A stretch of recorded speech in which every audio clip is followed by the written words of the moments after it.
Hello everyone and welcome back to this channel. Today we're looking at Gilligan's Island for the NES. Gilligan's Island was released by Bandai in 1990 for the NES. The Adventures of Gilligan's Island is a 1990 action-adventure game for the NES and is based on a television series of the same name. You play a skipper and have to lead Gilligan to certain areas. In each level, the Howells, the Professor, and Mary Ann each give out clues and missions, including a blue club for boss fights. Remember, if you're new to this channel, don't forget to hit the like and subscribe button as it helps us channel grow. And don't forget to hit the notification button for all future videos. So, is Gilligan's Island worth playing today? Here is our review of The Adventures of Gilligan's Island for the NES.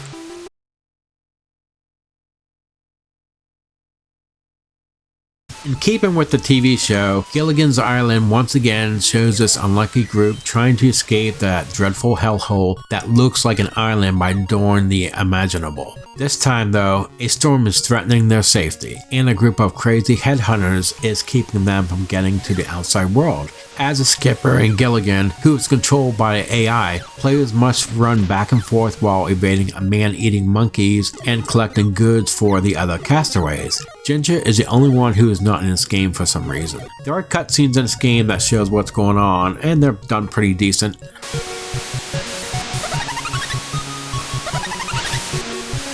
Now, Gilligan's Island is not a normal platformer. Players can't merely move from one place to another in order to get to the next level. They have to follow the instructions given by the Professor, Mr. and Mrs. Howell, or Mary Ann. These clear clues, which are really more like directions, range from getting Mr. Howell's golf ball back to finding a lost ring. And why oh why would the Howells pack all of their worldly belongings on a short trip?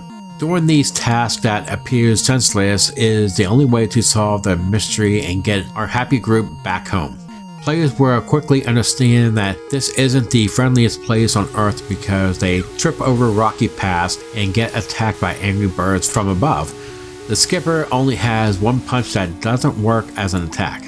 For the most of the adventure, all you need to do is dodge and run. There are a few times in the game where you really need to attack, and even then, it's not really particularly effective. There are some random items on the island that makes things a little easier. For example, bananas give you more health, hourglasses add 1 minute to the countdown, and ropes let you get around.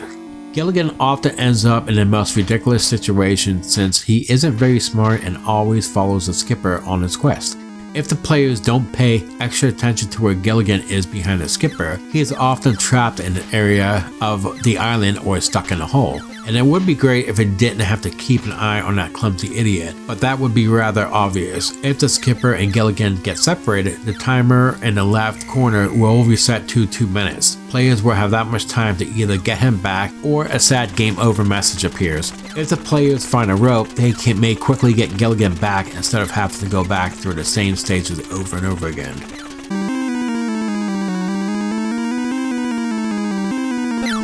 The graphics for Gilligan's Island aren't really great or stunning, but the introduction does a wonderful job of showing each character's face in a way that is true to life and reminds me of the start of the show, except for the Professor who now has glowing orange hair. The graphics of the game all have a funny look to them, and each of the characters' most unique physical traits is shown. For example, Gilligan's comical headpiece and the skipper's big body. After a while, the island's dirt trails, waterfalls, and endless jungle foliage do get a little boring, but since the game doesn't last that long, it's really not that bad.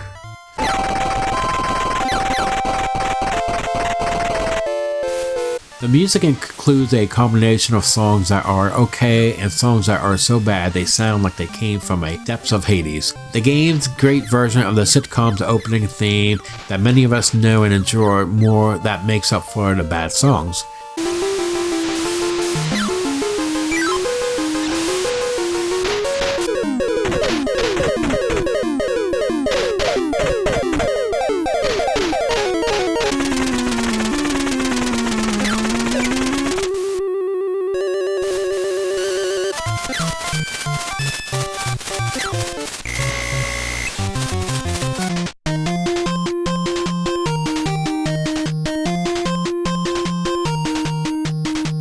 So, is The Adventures of Gilligan's Island worth playing today? The Adventures of Gilligan's Island is one of the few games of its kind. It gives players a quick break from the system's more serious adventure games, while also using its inspiration instead of turning into a parody-filled mess. It's clear that it's not perfect, but who would expect it after being neglected for so long? We are playing a simple, fun game based on a show that was bigger than a skipper's huge stomach. But I did have fun with this game, and I would recommend this. The Adventures of Gilligan's Island for the NES. This is getting a 7 out of 10. So what did you think about The Adventures of Gilligan's Island for the NES? Please leave comments below to share your thoughts. That would do for this episode. Remember to like and subscribe if you like this review. Thank you for watching, and I'll see you here in the next episode. Have a great day.